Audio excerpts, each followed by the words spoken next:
आप सबको जय मसीह की। मैं आज आपके सामने एक विषय मेरे मन में आया कि मैं आपके सामने एक विषय को रखूं, क्योंकि प्रभु यीशु की शिक्षा और परमेश्वर की जो मनुष्य जाति के प्रति किया गया एक महान करुणा और दया और क्षमा का जो क्षेत्र है, यीशु मसीह जो हमें एक अपने जीवन में क्षमा को सिखाना चाहते हैं, और जो कुछ उन्होंने अपने सांसारिक सेवकाई में प्रचार किया, उस बात को उन्होंने अपने क्रूस के अंतिम सांस में, अंतिम क्षण तक उन्होंने उस चीज़ को क्या किया, पूरा किया, अपने जीवन में जिया और दिखाया लोगों को कि क्या किया जा सकता है। आज हमारे लिए एक महत्वपूर्ण विषय है कि क्षमा, लेकिन प्रभु यीशु का ये मनुष्य जाति के प्रति किया हुआ बहुत बड़ा करुणा और क्षमा एक बहुत बड़ा एक अनुग्रह है, परंतु आज मसीह जगत में ये जो क्षमा का विषय है ये नेग्लेक्टेड है। ऐसा लगता है कि मसीह लोगों ने क्षमा को सही अर्थ को, उसके अर्थ को उसके मूल सिद्धांत के अनुसार नहीं किया। जैसे आज मैं आपके बीच में एक खंड रखूँगा, पढ़ूँगा, उसके बाद हम देखेंगे कि प्रभु यीशु अपने वचनों में क्षमा के विषय में क्या बात करते हैं। मैं पढ़ना चाहता हूँ बाइबल से 2 सामुएल उसका 16 अध्याय, 2 सामुएल उसका 16 अध्याय का 5 से लेके 14 पद तक एक खंड है, मैं यहाँ पे पढ़ूँगा। पुराने नियम में परमेश्वर इस क्षमा के विषय को किस तरह से उसने एक हमारे लिए उदाहरण के रूप में रखा है। इसमें इस तरह लिखा है, जब राजा दाऊद बहूरीम पहुंचा तो शाऊल के वंश के घराने का एक व्यक्ति वहां आया। उसका नाम सिमी था, जो गेरा का पुत्र था। वह लगातार श्राप देते हुए आया। उसने दाऊद पर और दाऊद राजा के सब कर्मचारियों पर पत्थर फेंके, जबकि सब लोग और सब पराक्रमी पुरुष उसके दाहिने तथा बाईं ओर थे। और सिमी को कोसता हुआ यूँ बकता गया, हट हट हे खूनी, हे ओछे, जिस शाऊल के स्थान पर तूने राज्य किया, उसके घराने के सारे खून का बदला यहोवा ने तुझी से लिया है, और यहोवा ने राज्य तेरे पुत्र अबशालोम के हाथ में दे दिया है।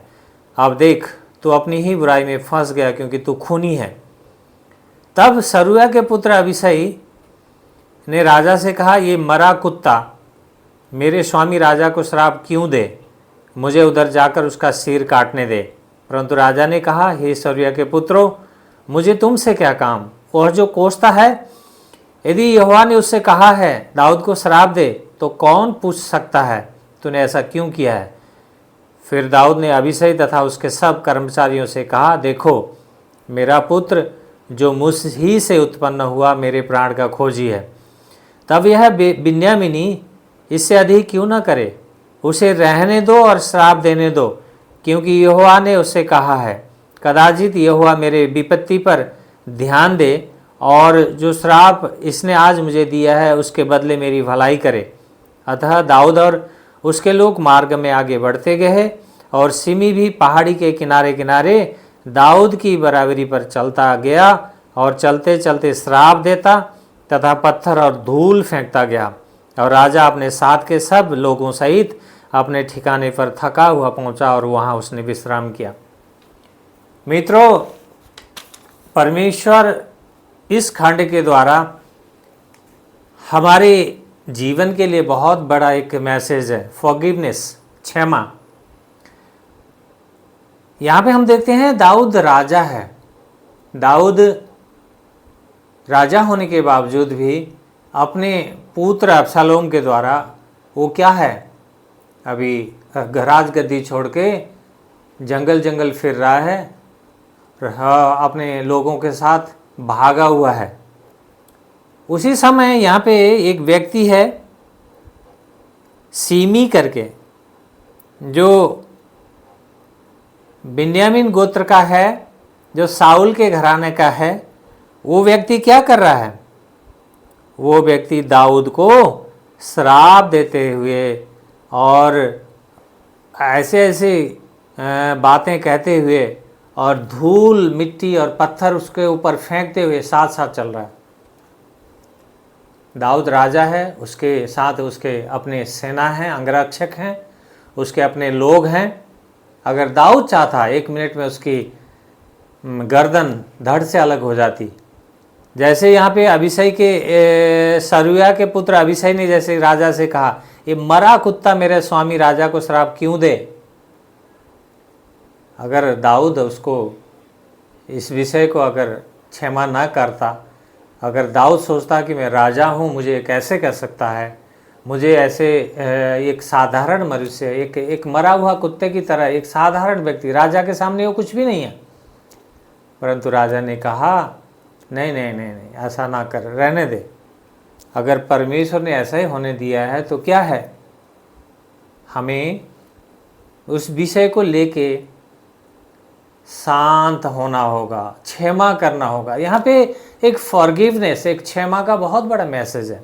जिस प्रकार नया नियम में प्रभु यीशु के द्वारा हम देखते हैं, प्रभु यीशु ने कहा अपने शत्रुओं को क्षमा करो, जो अपने शत्रु हैं उन्हें क्षमा करो। और इफिसियों की पत्री में पौलुस, प्रेरित पौलुस भी लिखते हैं, इफिसियों 4:32 में एक पद पढ़ रहा हूँ, एक दूसरे के प्रति दयालु और करुणामय बनो, और परमेश्वर ने मसीह में जैसे तुम्हारे अपराध क्षमा किए वैसे ही तुम भी एक दूसरे के अपराध क्षमा करो। प्रेरित पौलुस भी क्या सिखा रहे हैं, यीशु मसीह ने जिस प्रकार हमारे अपराधों को क्षमा किया है वैसे ही हमें भी क्या करना चाहिए, एक दूसरे को क्षमा करना। लेकिन समस्या क्या है, आज समस्या ये है मसीह जगत में, नॉर्मली हम कहते हैं ठीक है मैंने तुम्हें क्षमा कर दिया, लेकिन वास्तविकता में देखा जाए तो वो कड़वी जो बीज है वो अंदर रहती है। नहीं नहीं, मैं इसने मेरे साथ जो बुराई की है ना, मैं कैसे भूल सकता हूँ। ये जीवन पर्यंत लोग लेके घूमते हैं, अपने साथ रखते हैं। ये असलियत में क्षमा नहीं है। यीशु मसीह ने जो संदेश दिया, अगर मत्ती पहाड़ी उपदेश में अगर आप पढ़ो 5 अध्याय में, अगर मैं एक बार पढ़ना चाहता हूँ 5 अध्याय, मत्ती 5 का 44 पद में, यहाँ पे प्रभु यीशु कहता है, क्या कहता है, परंतु मैं तुमसे कहता हूँ अपने शत्रुओं से प्रेम करो और तुम्हें सताते हैं उनके लिए प्रार्थना करो। बहुत बड़ी विषय, शत्रुओं से प्रेम करने का विषय। शत्रुओं से प्रेम कब हो सकता है, जब हम शत्रु को क्षमा करने की अवस्था में हो, जब हम क्षमा कर पाएं। यीशु मसीह ने अपने प्रार्थनाओं में भी सिखाया। प्रार्थना में क्या सिखाया, और जैसे हमने अपने अपराधियों को क्षमा किया वैसे ही तू भी हमारे अपराधों को क्षमा कर। एक प्रभु यीशु ने अपने चेलों ने जब कहा कि प्रभु हमें प्रार्थना करना सिखा, एक प्रार्थना का एक नमूना, एक ऐसा एग्जाम्पल प्रभु यीशु ने रखा, ताकि उसने चाहा कि जैसे तूने हमारे अपराधों को क्षमा किया वैसे हम भी क्या करें, हमारे अपराधियों को हम क्षमा कर पाएं। जब तक हम अपने अपराधियों को क्षमा नहीं कर पाएंगे तो परमेश्वर क्या हमारे अपराधों को क्षमा करेगा। मत्ती उसका 18 अध्याय में देखा जाए तो परमेश्वर यीशु मसीह के पास प्रेरित पतरस पूछता है, पिता हे प्रभु कितने बार हम क्षमा करें, क्या 7 बार? उसने कहा नहीं, 7 का 70 गुना, मतलब अनलिमिटेड। यहाँ प्रभु यीशु का मन ये क्या है, क्या कहता है? प्रभु यीशु कहता है कि क्षमा करो, 1 बार नहीं, 2 बार नहीं, 3 बार नहीं, अनगिनत बार तुम क्षमा करो। तुम्हारा भाई कोई तुम्हारे विरुद्ध पाप करता है और वो आगे तुमसे क्षमा मांगता है तो तुम्हें क्या करो, क्षमा करना चाहिए। उसी तरह लूका 6 का 37 में भी प्रभु क्या कहते हैं, लूका 6 अध्याय 37 पद में, क्षमा करो तो तुम भी क्षमा कर दिए जाओगे, क्षमा करो तो तुम भी क्षमा कर दिए जाओगे। क्योंकि परमेश्वर यीशु मसीह का मूल सिद्धांत, मसीहत का जो बेसिक प्रिंसिपल अगर कहा जाए तो क्षमा है। अगर हम इस क्षमा को मसीहत में एक औपचारिकता के रूप में ले लें, सिर्फ हम औपचारिकता पूरा करें और वास्तविकता में हम अपने हृदय से हमारे विरुद्ध पाप करने वाले हमारे भाई, हमारे पड़ोसी, हमारे मित्र या हमारे शत्रु जो भी हैं उनको अब क्षमा ना करें, तो हमारे अंदर मसीह का हृदय फिर कहाँ है? मसीह का हृदय मूल तत्व क्या है? दाऊद राजा है, आपने देखा दाऊद राजा है, परंतु ये एक साधारण मनुष्य है। उसके ऊपर धूल फेंक रहा है, पत्थर फेंक रहा है और श्राप देते हुए उसके साथ साथ चल रहा है। फिर भी राजा क्या कर रहा है? राजा दाऊद ने उसको क्षमा किया। और उसी चीज को यीशु मसीह ने नया नियम में, प्रभु यीशु जब क्रूस में चढ़ रहे थे, लोगों ने जो रोमी सैनिक जो लेके उनको क्रूस पे कीले ठोक रहे थे, क्रूस से उनकी प्रथम बाणी में ही उन्होंने कहा, हे पिता इन्हें क्षमा कर, ये नहीं जानते कि ये क्या कर रहे हैं। क्रूस में जो व्यक्ति कांटे कीले ठोक रहे हों, दर्द से इतनी शारीरिक पीड़ा से यीशु मसीह गुजर रहे हों, उस समय भी उन्होंने क्या किया? जो उन्होंने अपने चेलों के बीच में, लोगों के बीच में जिन शिक्षा का उन्होंने प्रचार किया, उसको उन्होंने जी करके दिखाया। आज महत्वपूर्ण ये है, हम प्रचार करते हैं, हम क्षमा के वचन को प्रचार करते हैं, परंतु क्या क्षमा को हम अपने जीवन में, इस वचन को जीवन में सार्थकता के रूप में हम जीते हैं? अगर हम इस वचन को नहीं जीते तो हमारा प्रचार करना और हमारा परमेश्वर में एक विश्वासी के रूप में जीवन जीना हमारा व्यर्थ होगा। फिर हमारे अंदर मसीह का मन नहीं है, फिर हमारे अंदर मसीह का हृदय नहीं है। हम क्षमा करें, एक दूसरे को क्षमा करें, क्योंकि क्षमा बहुत बड़ी एक मसीहत का बहुत बड़ा हथियार है, हम कह सकते हैं। पहला यूहन्ना उसका 1:9 में अगर हम देखें, पहला यूहन्ना की पत्री 1 अध्याय उसका 9 पद में, यहाँ यूहन्ना प्रेरित यूहन्ना इस तरह से लिखते हैं, यदि हम अपने पापों को मान लें तो वह हमारे पापों को क्षमा करने और हमें सब अधर्म से शुद्ध करने में विश्वास योग्य धर्मी है। यदि हम जानते हैं यीशु मसीह हमारे गुनाहों को क्षमा करने में विश्वास योग्य है, धर्मी है, तो वही परमेश्वर ये भी तो कहता है कि तुम क्या करो? तुम्हारे भाइयों को, तुम्हारे मित्रों को क्षमा करो। मत्ती अगर उसका 18 अध्याय में अगर आप देखो, प्रभु यीशु ने एक क्षमा के ऊपर एक बहुत बड़ा एक दृष्टांत कहा। दृष्टांत मैं आपको पढ़ूंगा नहीं, मैं आपको उस दृष्टांत का सार बताता हूँ। एक राजा जिसके पास उसका एक नौकर, एक दास का क्या था? करोड़ों रुपए का ऋण था। जब राजा ने उसको बुलाया, बोला ये ऋण चुकता कर, उसने कहा, गिड़गिड़ाया, उसने कहा, प्रभु स्वामी मुझे वक्त दे, मैं अभी चुका दूंगा, कैसे भी हो मुझे कुछ वक्त दे, मैं ऋण चुकाऊंगा, अभी मेरे पास नहीं है, मुझे क्षमा कर। तो राजा को क्या हुआ? दया आया उसका हृदय में। उसने उस व्यक्ति का, उस दास का ऋण को क्या कर दिया? उस कर्मचारी के ऋण को क्षमा कर दिया, माफ कर दिया, कंप्लीटली फॉरगिवन।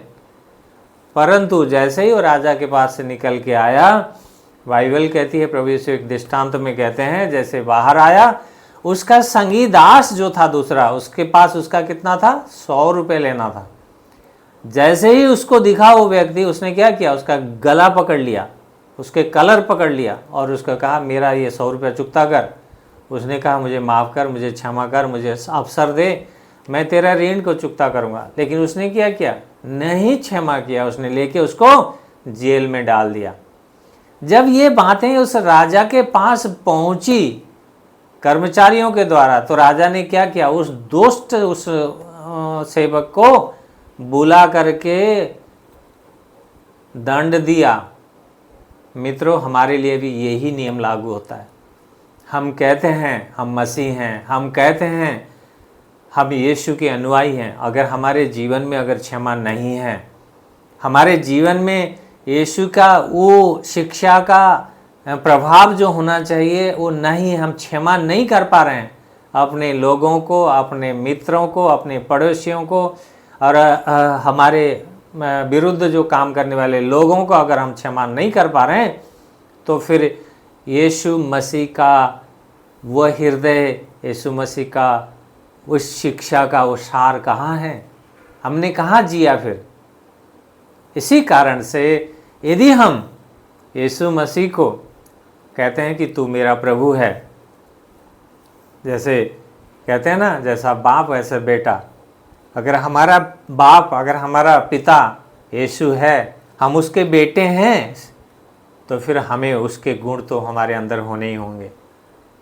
उसके जो गुण हैं, उसने जो शिक्षा दिया, जो उसने सिखाया, जो उसने कहा तुम इस प्रकार जियो, जिस प्रकार दाऊद ने एक एग्जाम्पल रखा, एक राजा होते हुए भी एक साधारण मनुष्य जो उसके विरुद्ध में राजा के उस अहम को ठेस पहुंचाने वाली बात कर रहा है, वो धूल फेंक रहा है, पत्थर फेंक रहा है, श्राप देते हुए उसके साथ साथ चल रहा है, परंतु फिर भी राजा दाऊद ने उसे क्षमा किया। तो यीशु मसीह हमारे जीवन के अगर राजा हैं, तो उनका ये जो क्षमा का संदेश है, ये क्षमा का जो ये वचन है, फिर क्यों न हमारे जीवन में होना चाहिए। हमें सहजता से क्षमा करना चाहिए। अगर हम अपने जीवन को झांकें, क्या हम क्षमा पाने के योग्य थे? जिन अपराधों, पापों और विद्रोहों के कारण हम नरक के लिए हम तय थे, लेकिन यीशु मसीह ने क्या किया? यीशु मसीह ने हमारे उन गुनाहों को बिल्कुल क्षमा कर दिया, मिटा दिया। हमारा करोड़ों, अरबों, खरबों रुपये में अगर करें तो पाप का मूल्य होता, लेकिन प्रभु यीशु ने क्या किया? जैसे ही हमने उन पे विश्वास किया और पश्चाताप किया, हमें उनको प्रभु और अपना परमेश्वर माना, उसी क्षण यीशु ने हमारे अधर्म को क्रूस में बहाए हुए इस लहू से साफ कर दिया। तो मित्रों, आज अगर हम यीशु मसीह के पुत्र और उसकी पुत्रियां हैं, अगर बेटे और बेटियां हैं, अगर उसने हमें गोद ले लिया है, हम तो जंगली थे, हम तो अन्य जाति थे, हमारा कोई अस्तित्व ही नहीं था, परंतु यीशु मसीह के कारण हम उस फलवंत वृक्ष में कलम कर दिए गए हैं, तो फिर हमारे जीवन में ये गुण क्यों न होने चाहिए? हम एक दूसरे को क्षमा करने का हृदय हमारे मसीहत की नींव होनी चाहिए। यीशु मसीह की शिक्षा का सार है ये। जैसे मैंने मेरे अपराधियों को क्षमा किया, उसी प्रकार हे परमेश्वर तू भी मेरे अपराधों को क्षमा कर। ये प्रभु यीशु ने प्रार्थना करना सिखाया। अगर हम सच्चे मसीह हैं, अगर हम मसीह की शिक्षा के ऊपर जीना चाहते हैं, चलना चाहते हैं, हमारे जीवन के अंतिम सांस तक हम उस मसीह को, उस शिक्षा को ग्रहण करके, उसको पालन करके चलना चाहते हैं, तो हमारा यीशु हमारा बल बन करके हमेशा हमारे साथ रहेगा, छोड़ेगा नहीं।